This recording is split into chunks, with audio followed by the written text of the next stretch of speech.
হ্যাঁ গোবিন্দবাবু, তুমি কি করছো? আরে বলো না, এই নতুন জামা পুজোতে নিয়ে এসছে, তার চেন কাটা। তার চেনটা লাগিয়ে দিচ্ছি, একটু বাচ্চা ছেলে তো, খুব মন খারাপ করছে।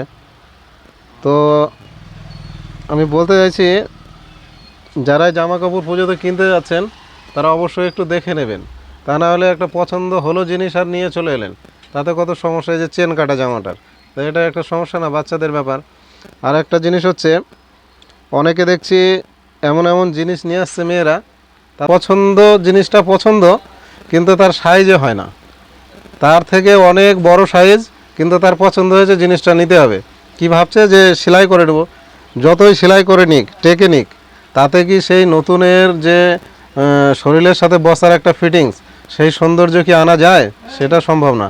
তাই বলছি যে পছন্দ হলেই নিতে হবে এমনটা না, পছন্দ হলেই নিতে হবে এমনটা না। তার কারণ হচ্ছে, সেই জিনিস কিন্তু আর সেরকম করা যায় না, হয়তো ফিটিংস চলে আসে কিন্তু আর সেই নতুনের মতন হয় না। তাই বলছি পছন্দ হলে নিতে হবে এমন ব্যাপার না, অন্য আরেকটা নেবে, নিজের নিজের সাইজেরটা নেওয়াই ভালো।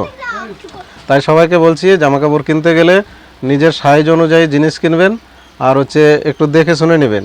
তাই ভিড়ভাড়টা একটা কিছু নিয়ে এলেন, তাতে খাম দেখা গেল, তাতে আর কিছু করা থাকে না, সময় থাকে না। তার জন্য বলছি একটু দেখে শুনে কিনবেন। তো সবার জন্য, পুজোর জন্য সবাইকে ধন্যবাদ।